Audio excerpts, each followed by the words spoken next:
Bueno, bienvenidos a todos, oramos y dedicamos este tiempo al Señor. Padre, yo te doy gracias, Señor, y te bendigo en el nombre de Jesucristo de Nazaret. Te doy gracias por tu misericordia, por tu bondad, por tu favor hacia nosotros. Te doy gracias, mi Dios. En esta tarde, Señor, que vamos a compartir tu palabra, te pido que prepares cada uno de los corazones, Señor, que uses mis labios para bendecir a las personas que me van a estar escuchando. Y te pido, Señor, que sea tu Espíritu Santo, Señor, guiándonos hacia toda verdad. Que todo lo que digamos, Señor, sea para bendecir y no para maldecir. Que todo lo que digamos sea para avanzar, para crecer, para construir y para edificar. Y también para derribar, deshacer y destruir todas aquellas cosas, Señor, que no nosotros estamos haciendo bien o que no conocemos bien, o la religiosidad que posiblemente haya en nuestros corazones. Te pido en el nombre de Jesús, Señor, entonces que tú te glorifiques en esta noche a través de la enseñanza y que tu nombre sea exaltado por la boca de tus hijos. En el nombre de Jesús oramos. Amén y amén.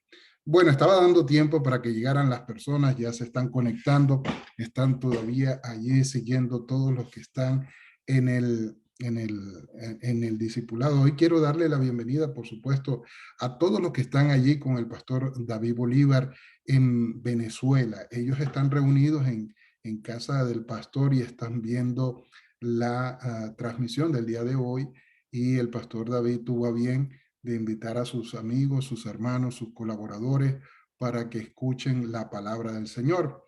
Igualmente, doy la bienvenida a todos ustedes, son muy importantes, pero también está con nosotros por primera vez en el Zoom, está Noemí Jiménez, una mujer de Dios, una mujer que eh, la conozco desde hace muchos años ya, y está allí con nosotros. Bienvenida Noemí, y a todos ustedes, a todos los quiero por igual, todos son especiales en esta reunión, y seguimos con el discipulado.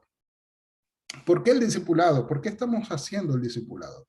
Es necesario hacerlo porque si nosotros queremos que la palabra de Dios que hoy conocemos se pueda transmitir a siguientes generaciones, nosotros tenemos que tener en claro qué es la doctrina de Cristo, qué es lo que nos enseñó Jesús para que nosotros hiciéramos discípulos, y qué es lo que dice la palabra del Señor, que les enseñemos a ellos todas las cosas que Cristo les enseñó a sus discípulos y que hoy en día nosotros hemos recibido. ¿Cómo sabemos eso? Por la palabra, por la revelación del Espíritu. Conocemos que es Dios a través de su palabra y que nos ha dado ese conocimiento. Por eso nosotros damos gracias a Dios que no nos dejó solos, sino que nos dio el Consolador, al Espíritu Santo, para que hoy en día nosotros tengamos la seguridad de que estamos y somos hijos de Dios. Dice la palabra del Señor que el Espíritu de Dios, el Espíritu mismo, da testimonio a nuestro espíritu de que somos hijos de Dios. Y yo creo que todas las personas que estamos acá conectados son hijos de Dios porque confesaron un día el nombre del Señor Jesús en sus vidas, y todos ustedes, los que confesaron a Cristo Jesús, se arrepintieron de sus pecados. Dice la palabra del Señor que ustedes son nuevas criaturas, son todas las cosas viejas pasaron, ahora todas las cosas son hechas nuevas. Antes nos conocíamos por la carne, por lo que nosotros éramos, por nuestro pasado, por nuestro pecado, pero ahora todas las cosas son hechas nuevas, y ahora no nos conocemos por nuestro pasado, nos conocemos por lo que nosotros hoy predicamos, hacemos en el Señor, y ese es el verdadero yo nuestro. No, que no te juzguen por tu pasado quedó atrás, tú eres una nueva criatura y ahora tienes que caminar en el Señor. Por eso las clases de discipulado vienen para preparar a las personas para poder que ellos puedan instruir sus propias familias y también puedan edificar a las personas que están cerca de ellos y hacer discípulos. Si yo te hago una pregunta, no es para comprometerte, pero ¿cuántos discípulos tienes tú que has hecho durante tu vida cristiana? ¿Cuántos años has estado en el evangelio y cuántos discípulos tú puedes decir, aquel es mi discípulo, aquel es mi discípulo, aquel lo preparé, lo enseñé, lo formé? ¿Cuántas personas nosotros? Tú puedes decir, no, me gané a 30, a 60, a 100, pero a lo mejor nunca le dimos seguimiento a esas personas. Por eso es muy importante también que tengamos juntamente todos los ministerios funcionando al mismo tiempo para poder tener personas que enseñen, personas que prediquen, personas que ganen, personas que evangelicen, personas que canten, personas que sirvan y poder todos esos ministerios trabajarlos en conjunto. Ahora, el discipulado es muy importante. ¿Por qué estamos nosotros discipulando? Porque es una instrucción de Dios y nosotros queremos que todos tengan la doctrina correcta. Acuérdense que la palabra de Dios dice que hay muchas personas predicando por ahí doctrinas de demonios que hacen una desconexión de lo que es Cristo, su gracia, para poder volver a los viejos rudimentos posiblemente de la ley o también para que personas que usando cualquier tipo de conocimiento, cualquier tipo de enseñanza, han enseñado para alejarse de Cristo, lo cual la misma Biblia habla de doctrina de demonio. Hay una advertencia y también una enseñanza firme de Pablo hacia su discípulo Timoteo, que está en 1 Corintios, en 1 Timoteo, perdón, capítulo 4, verso 16, hablando y dice lo siguiente: ten cuidado de ti, de ti y de la doctrina, y persiste en ello, porque haciendo esto te salvarás a ti mismo y a los que te oyeren. Por eso es muy importante la doctrina. La doctrina nos puede separar de la gracia de Cristo cuando dejamos de confiar en que Cristo es nuestro Salvador y que nosotros tenemos que hacer algunas cosas para ganarnos el reino o ganarnos nuestra salvación. Y siempre he dicho esto: si fuese posible que un hombre y una mujer por sus propios méritos pueda ganarse el cielo, entonces quiero ponerlo así y no me vayas a sacar de contexto, de que entonces la venida de Cristo fue en vano. Porque si el mismo hombre y la misma mujer pueden ganarse la salvación, entonces ¿para qué Cristo tuvo que sufrir en la cruz del Calvario y pagar por el precio de nuestro pecado? Sería ilógico. Lo correcto es que todo lo que nosotros, ¿cómo se llama? Todo lo que nosotros hacemos y hacemos en el Señor, para Él lo hacemos, para bendecir a otros, para obedecer al Señor, pero realmente la salvación la entrega Cristo. La ganó Cristo en la cruz del Calvario y nos las dio a nosotros, dándonos la revelación a través del Espíritu Santo para que nosotros predicáramos la palabra. Ahora, la vida cristiana tiene muchas cosas que tenemos que aprender, conocer, crecer en el Señor. Ya no podemos seguir hablando como niños en la palabra, con las mismas doctrinas o los rudimentos, como dice Pablo, de las mismas cosas, hablar de lo mismo, del bautismo, de esto. Ya eso lo conocemos y tenemos que seguir adelante. Una de las cosas importantes acá es dar a conocer cuál es la doctrina básica de la iglesia para que todos la conozcan y todos la puedan poner por obra y puedan crecer aún mucho más en el Señor, porque hay mucho más de Dios para conocer, por conocer, para que nosotros podamos hacer la obra del ministerio. Hemos hablado de varios puntos doctrinales, pero hoy estamos hablando de la oración. Comenzamos a hablar la oración hace 4 clases atrás. Comenzamos a hablar de la oración y hablamos acerca de la importancia de la oración. Hablamos de ¿cómo se llama? Nuestra actitud en la oración. Hablamos también de en parte de la autoridad de la oración. Y hoy vamos a hablar de la forma. La forma es muy importante. ¿Por qué el pastor busca enseñar acerca de la oración? Mire, pareciera casi sacado de la Biblia, porque así lo dice la palabra del Señor, cuando sus discípulos le dicen al Señor: Señor, enséñanos a orar. Cuando a mí una persona se me acerca y me dice: Pastor César, enséñeme a orar, y yo veo a la persona que tiene años en el evangelio, es una persona que sirve en el evangelio, pero no sabe orar. ¿Qué pasa con la iglesia? ¿Por qué la iglesia a veces, pudiendo estar mucho más lejos, más fortalecida, por qué la iglesia está fallando? Y la iglesia está fallando porque sus miembros, la gente que compone la iglesia, no han sido discipulados correctamente. Hablamos todos los puntos de la oración. Los que llegaron temprano pudieron ver un video. Allí no lo puedo grabar porque después hay un derecho de autor, no lo pude grabar, pero después de la reunión vuelvo a poner el video para que usted lo pueda ver. Pero mientras tanto, quiero hablarte de la forma, de cómo orar. ¿Hay una forma específica de cómo orar? No, hay muchas maneras de cómo orar.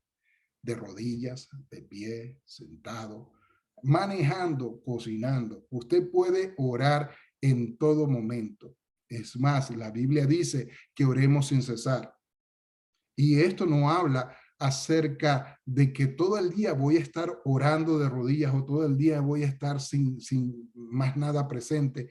No, habla de que nosotros constantemente tenemos que orar al Señor en todo lo que nosotros hacemos, cuando vamos manejando, cuando estamos sirviendo al Señor, cuando estamos en la casa, cuando estamos en la oficina, cuando estamos haciendo lo que sea, nosotros debemos estar orando al Señor. Y esto es la oración que habla allí en 1 Tesalonicenses capítulo 5, de que nosotros podemos orar sin cesar, poder estar orando en todo momento.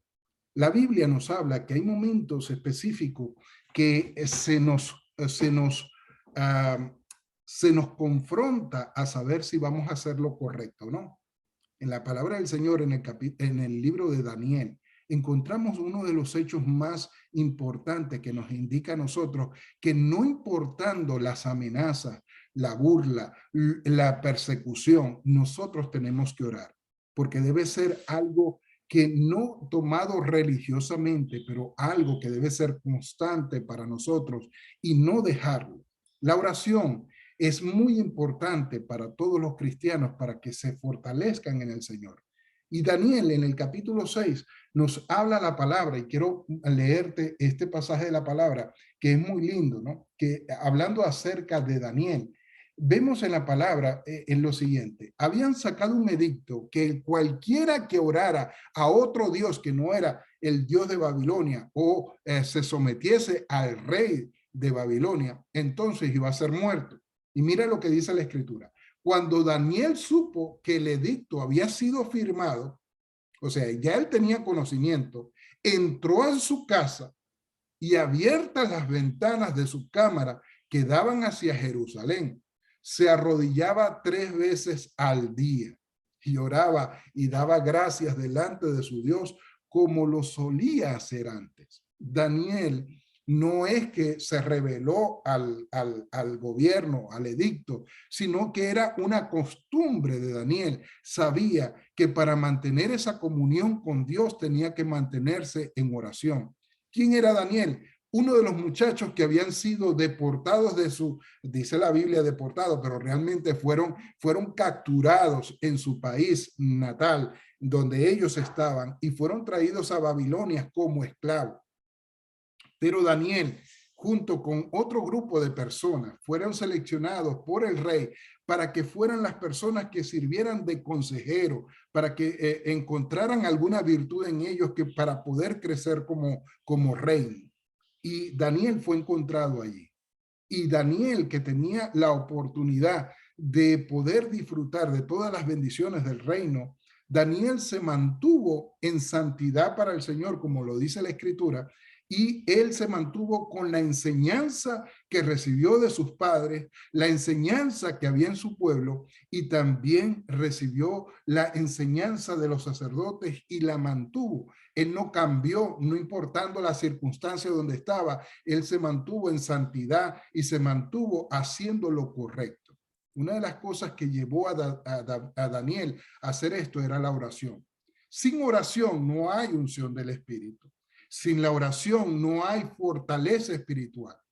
Lamentablemente las estadísticas, hace unos años atrás, una estadística que hablaba de la iglesia, y voy a decir la iglesia bautista, fue una estadística hecha en un concilio de la iglesia bautista, y tomaron los datos de cuánto tiempo oraban los cristianos, y estaban hablando de 3 minutos al día.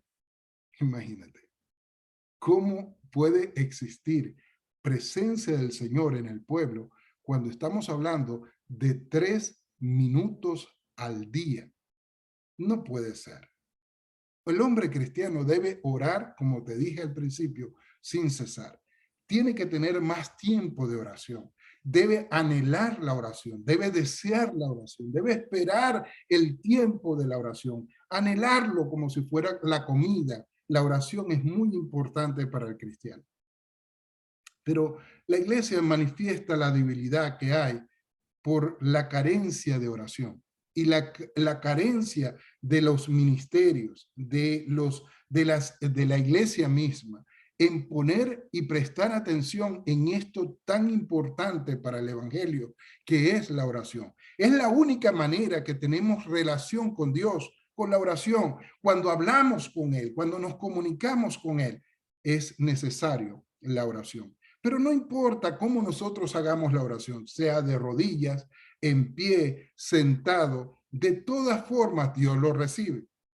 Un tiempo vi un video de un hermano y hablaba del hermano, y yo estaba escuchando el video y el hermano decía, yo no me puedo presentar delante de Dios en la mañana a orar si no me cepillo los dientes, si no me visto y todo esto. Y me quedé pensando, y yo digo, eso es religiosidad.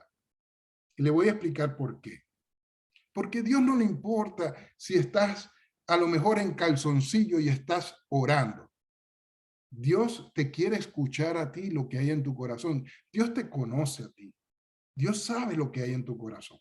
Entonces, Dios quiere escucharte a ti. A Él no le importa la forma. Hay quienes hacen la oración casi ya para que van a, ¿cómo se llama? Van a chocar el vehículo y dicen, ay, Dios mío, sálvame en ese momento. Hay gente que solamente hace en ese momento una oración o cuando van a comer, es que hacen una oración. Nosotros tenemos que orar en todo momento, de muchas maneras tenemos que orar. Ahora, también la oración puede hacerse en grupos, puede hacerse con la familia o puede hacerse también solo. No importando esta parte, tenemos que orar a solas, tenemos que orar en familia y también tenemos que orar en grupos. Es importante esto de que nosotros podamos invertir nuestro tiempo en oración, no solamente individual, sino también congregacional o también puede ser familiar. Hoy en día, como decía el pastor Jasper McDonald, que estaba hablando con él, ay, el enemigo se equivocó. Él pensaba que cerrando las iglesias por el COVID iba a vencer la iglesia. Lo que pasó es que ahora a nivel mundial la iglesia está orando a través de estos medios como videoconferencia o están orando a través de las redes sociales, están orando la iglesia en conjunto y vemos a una iglesia que se está despertando y yo creo que vamos a tener y vamos a ver cosas grandes en la iglesia porque ahora la oración la han tomado como algo muy importante. Se descubrió en este tiempo de qué personas estaban preparadas para mantenerse espiritualmente, para soportar el tiempo como cristianos y aquellas que no. Sí, algunos se quedaron, pero hay otras que persistieron. ¿Y por qué persistieron? Por la oración. Persistieron porque mantuvieron su confianza y su comunión con el Señor. Por eso persistieron. Ahora, la Biblia nos habla de muchas maneras que la gente oraba. Por ejemplo, Jesús se apartaba a orar, dice la palabra del Señor, que se apartaba de sus discípulos. Y también los discípulos también lo veían orar a Jesús, pero estaba un poco retirado de ellos. Cuando el mismo Señor Jesús le decía a sus discípulos, mira, por favor, pueden orar conmigo, quédense aquí, oren por mí, porque yo voy a orar al Padre. Y la gente oraba. Ahora, mucha gente dice y culpa a los discípulos porque se quedaron dormidos cuando hablaban con el Señor, cuando oraban con el Señor. Pero el asunto es que ellos estaban cansados y a uno le da sueño y uno se puede quedar dormido orando. Si usted no le ha pasado, usted no es un hombre de oración. Hay gente que se ha quedado dormido orando porque en todo momento están orando, aún cansados han estado orando y se quedan dormidos orando. Por eso depende mucho también cómo nosotros vamos a orar, a solas, con gente, o también la manera como nosotros vamos a estar dirigiéndonos al Señor. En el capítulo de Hechos, capítulo 1, nos habla acerca de lo que nosotros hoy conocemos. Discúlpenme, en la mascota hoy está celebrando no sé qué cosa. Bueno, en el libro de los Hechos hay una parte en la escritura, en el capítulo 2, versos 14 y 15, discúlpenme la mascota que ahí anda ahí, pero Hechos capítulo 2, no, te voy a hablar primero del libro de Hechos capítulo 1, lo que nosotros conocemos como la llenura del Espíritu Santo. Nosotros vemos en el capítulo 1, vemos como los discípulos estaban unánimes juntos orando y estaban allí juntos para poder compartir y esperar la promesa que Dios le había dado. Entonces los discípulos vinieron y estaban buscando esa promesa del Señor en oración, pero dice que estaban unánimes juntos orando. Hay veces que nosotros oramos en grupo, pero estamos desunidos. No tenemos la misma visión de lo que estamos orando. Cada quien está orando por cosas diferentes y cada quien tiene su propia línea de comunicación con Dios cuando estamos en conjunto orando. Tenemos que hacerlo de una manera diferente. Tenemos que nosotros buscar la manera de poder ponernos de acuerdo cuando oramos. Sí, mi mascota es que llegó mi hija, está por allí y él está buscando cómo saludar a mi hija. Bueno, entonces la oración debe hacerse en ponerse de acuerdo cuando lo hacemos en conjunto. Ahora quiero hablarte un poco del tono de voz, de la forma de cómo hacer esa oración en conjunto y que podamos tener respuesta en lo que nosotros hacemos. Ahora, cuando nosotros oramos en conjunto, nosotros tenemos que ver una de las cosas, es el tono de la voz que nosotros vamos a usar.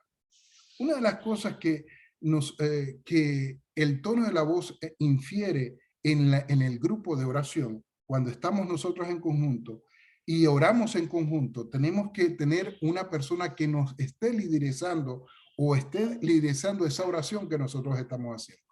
Pero si todos oramos al mismo tiempo y hacemos y levantamos la voz todos, nadie va a entender lo que se está orando y no va a haber ¿cómo se llama? El ponerse de acuerdo en esa oración. Cada quien tiene su oración.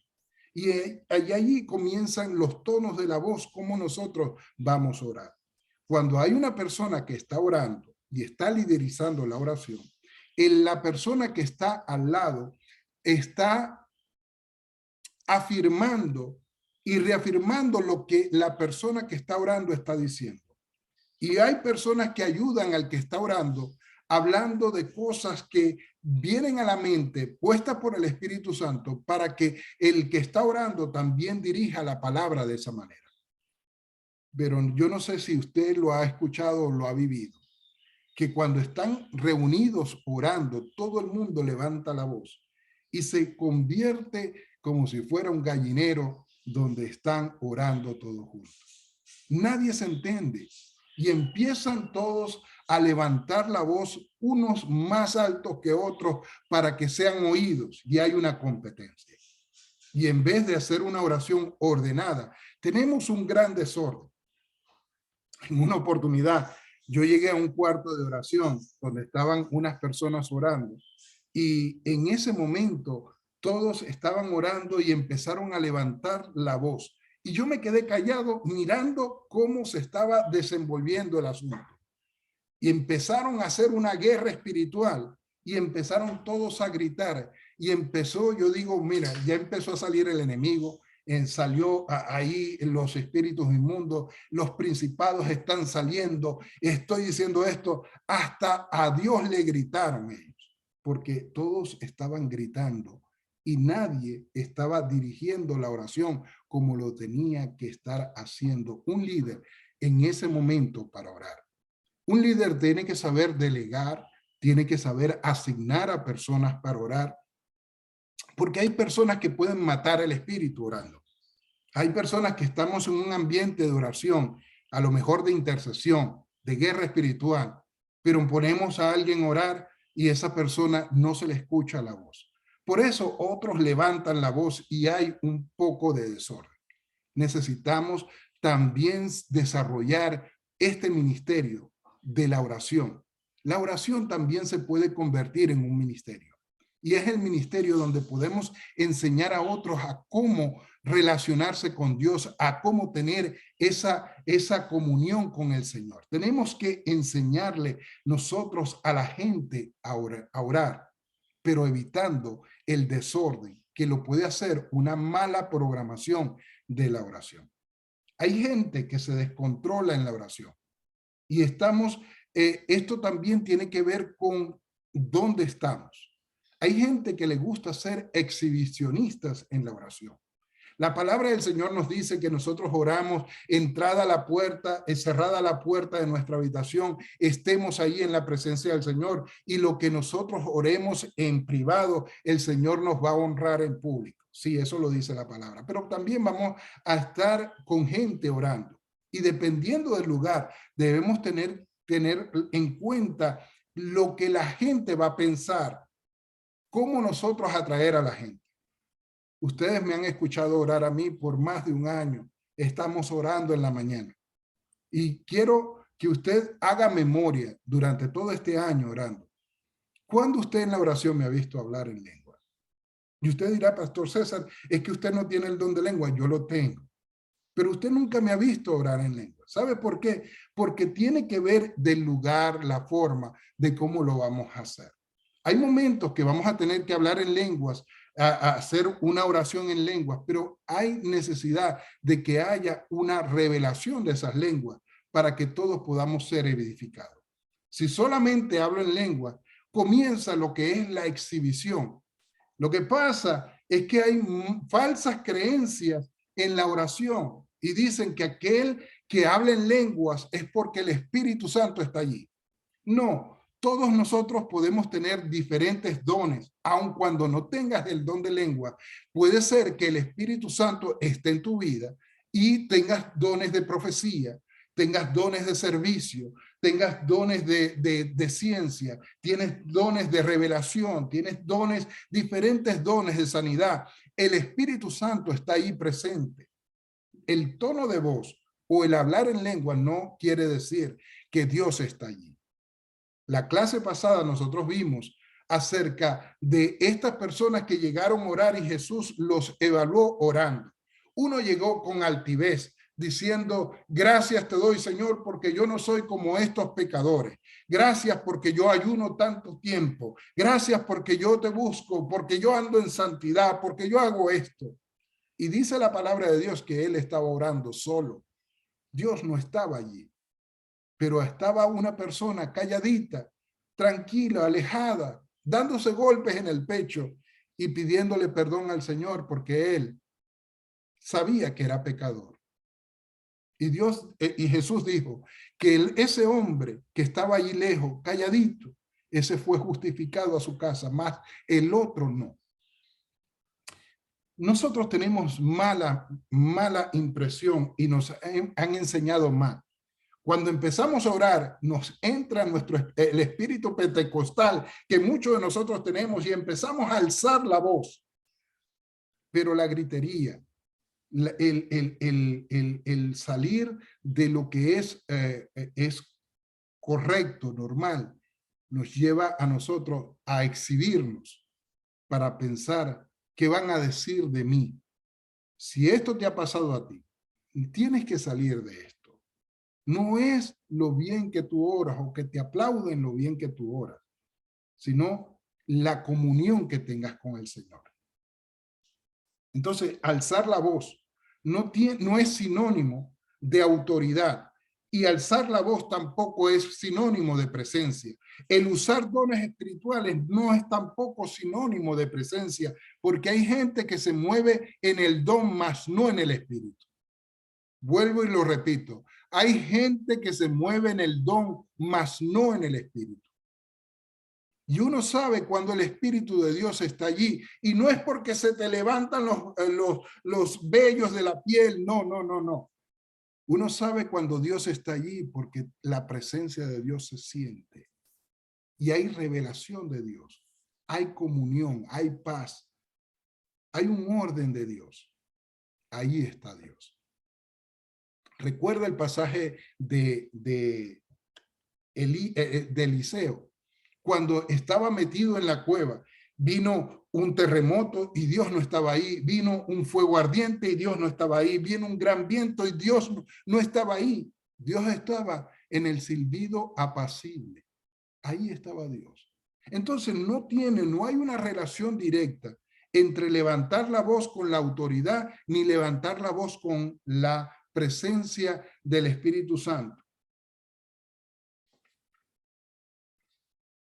Ya a algunos pentecostales ya no les gusta la clase. Lo que estoy diciendo. Yo sé que no te gusta porque hemos aprendido mal. Has aprendido mal. Te han enseñado mal.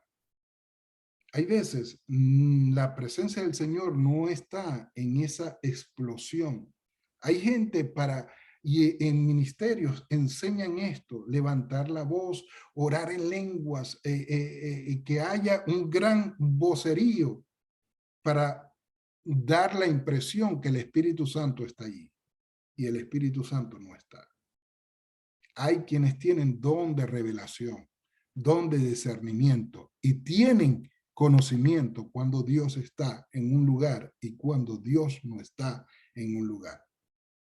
No puedes engañar a todas las personas y no puedes engañar a los que tienen dones de revelación o de discernimiento. Tú no puedes engañar a esas personas, ellos saben. Ellos son como los sensores del Espíritu Santo, que ellos saben dónde están. Entonces, es muy importante que nosotros entendamos esto de saber correctamente dónde está la presencia de Dios. Hay tipos de oración y los tipos de oración van a determinar la forma de cómo te vas a dirigir a Dios. Hay acciones de gracia, oraciones de acciones de gracia, que se hacen con mucha alegría, que se hacen con lágrimas en los ojos, que se hacen a lo mejor con risa, con cánticos espirituales. Y empieza esa oración, es una oración linda, es una oración donde tú sientes la presencia de Dios porque tú estás escuchando las maravillas que Dios hace. Esas son las oraciones de acción de gracia. Acuérdate que tenemos nosotros que dar gracias a Dios por todas las bendiciones que Él nos da. Si nosotros nos levantásemos todas las mañanas y oráramos y diésemos gracias al Señor y también le pidiéramos al Señor en la noche, nosotros nos vamos a acercar a Dios dando gracias por su fidelidad, porque Dios es fiel, porque Dios escucha la oración del justo, porque Dios responde cuando nosotros clamamos a Él. También hay oraciones de peticiones. Las peticiones, hay veces nosotros tenemos diferentes tipos de peticiones y esas son las oraciones que nosotros hacemos más que todo cuando estamos a solas. Lo que nos preocupa por las cosas que nosotros queremos recibir, si estamos siendo atacados por el enemigo en la salud o en la finanza, esas oraciones muchas veces las hacemos a solas, calladitos, de rodillas, con lágrimas. Con una profunda fe de saber de que Dios nos va a responder y nos va a bendecir por la oración que nosotros estamos haciendo, confiados en eso. También está la oración de humillación. Y la oración de humillación es no decir, bueno, mira, es que este gusano que está acá, pobre de mí, como lo decía a lo mejor Isaías, este perro muerto, lo decía Isaías, pero era porque cuando entraba a la presencia del Señor, en la santidad del Señor, él se daba cuenta que era un pecador. Él se daba cuenta de que no llenaba ¿cómo se llama? La exigencia de Dios. Por eso él hablaba de esa manera. Pero la oración de humillación es reconocer que Dios es más grande que nosotros. La oración de humillación es saber de que Dios es más santo que nosotros y nosotros nunca vamos a impresionar a Dios con la santidad. Nunca vamos a impresionar a Dios con la fe. Nunca vamos a impresionar a Dios con nuestras obras. Nunca lo vamos a impresionar si Él es más grande que todos nosotros. Él es el creador del cielo y la tierra. Él es más grande que nosotros. Entonces, la oración de humillación es la oración donde nosotros reconocemos la grandeza del Señor, donde nosotros le decimos cómo nosotros vemos al Señor y admiramos, lo exaltamos, alabamos su nombre en esa oración de humillación. Pero también está la oración de guerra espiritual y con esta voy a terminar, porque ya se me ha pasado el tiempo. La oración de guerra espiritual es aquella que nosotros hacemos en el espíritu, con la fuerza del Señor, batallando a nivel espiritual con todas esas huestes, esas potestades, esas huestes que atacan al cristiano, atacan a la iglesia, atacan al país, a la ciudad o a la nación donde nosotros estamos. Nosotros tenemos que pelear y batallar a nivel espiritual, no solamente por la política, también por la iglesia. Nosotros tenemos que batallar por los hermanos, donde nosotros nos ponemos a interceder en el espíritu para poder traer libertad en el ambiente, la atmósfera donde nos estamos desenvolviendo. Hay oraciones que son totalmente diferentes, hay regiones que son totalmente diferentes. La oración acá en América, nosotros vemos una oración muy pasiva, una oración porque ellos no conocen lo que conocemos nosotros en nuestros países, como Colombia, como Venezuela, como Cuba, como Haití, como países como estos donde se tiene que pelear y guerrear a nivel espiritual por la brujería, por la santería que hay y por las cosas que se practican. Tenemos nosotros que tomar las armas espirituales y batallar a nivel de fe, a nivel espiritual, para poder deshacer las obras del enemigo. Si tú quieres vivir un evangelio fortalecido en el Señor, tienes que llegar a ese nivel de batalla espiritual, de guerra espiritual. Tú no puedes ser todo el tiempo pasivo en la oración. No es que Dios me escucha, sí, Dios te escucha, pero la oración no solamente se hace para el Señor, dirigida al Señor. Hay veces nuestra oración es una intercesión para pelear a nivel espiritual. Hay veces la oración que nosotros le pedimos al Señor es para que nosotros deshagamos y saquemos de ese territorio las fuerzas del enemigo. Sí, el enemigo toma territorio, toma lugares, posee personas. El enemigo puede hacer esto. El enemigo es territorial y nosotros tenemos que batallar en el espíritu para deshacer toda fortaleza que se haya creado en una región específica y pelear a nivel del espíritu. Sí, a nivel del espíritu pelean los hombres y mujeres que tienen y han sido llamados para batallar esas peleas espirituales. Y normalmente son líderes de las iglesias que pelean a ese nivel.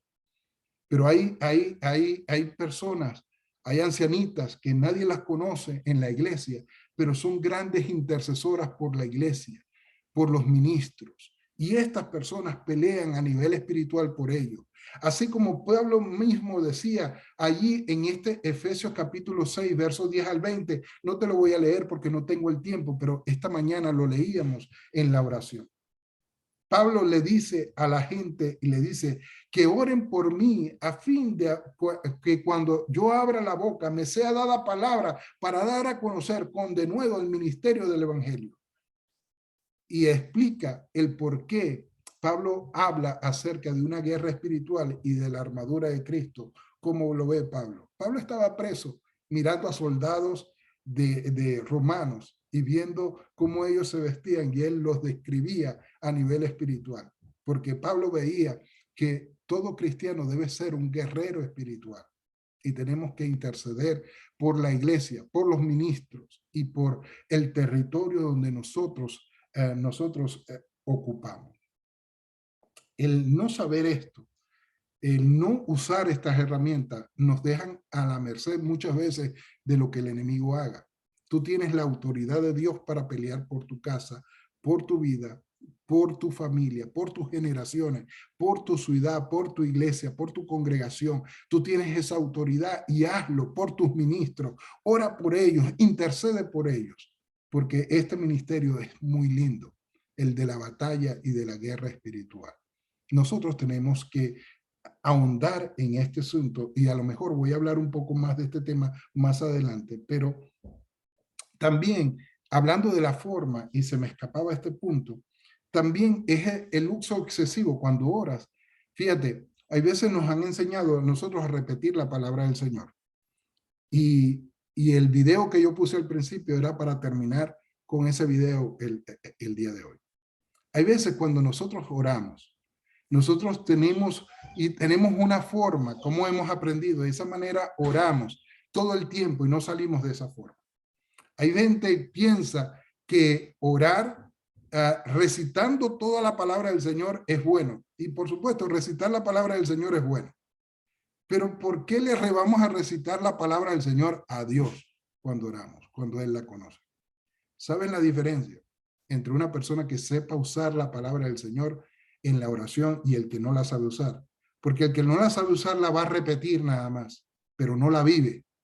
Pero el que conoce la palabra, la vive y ora, ese hombre tiene autoridad en el espíritu para deshacer cualquier artimaña del enemigo. Si hasta ahora le has venido recitando al Señor la palabra del Señor, Él la conoce. Si hasta ahora has venido recitándole la palabra del Señor al enemigo, Él la conoce. Vívela y eso te va a dar la autoridad para orar correctamente y para que tu oración sea escuchada en el cielo y para que tu oración traiga libertad también en la tierra donde tú te desenvuelves. Se nos acabó el tiempo, son las 7:49 de la noche y quiero bendecirles a ustedes. Gracias por estar ahí. Voy a terminar la transmisión, voy a hacer una pequeña oración. Vamos a terminar la oración y abro los micrófonos para que usted pueda dialogar. Padre, yo te doy gracias, Señor, y te bendigo en esta noche por tu palabra. Te pido, Señor, que tu palabra pueda haber llegado en el corazón, Señor, de tus hijos, que ellos entiendan que tenemos que orar correctamente, sabiendo, Señor, que no hay forma, lugar o estilo para orar. Todo va a cambiar según la necesidad, según el momento, según el lugar, según el tiempo que estamos viviendo.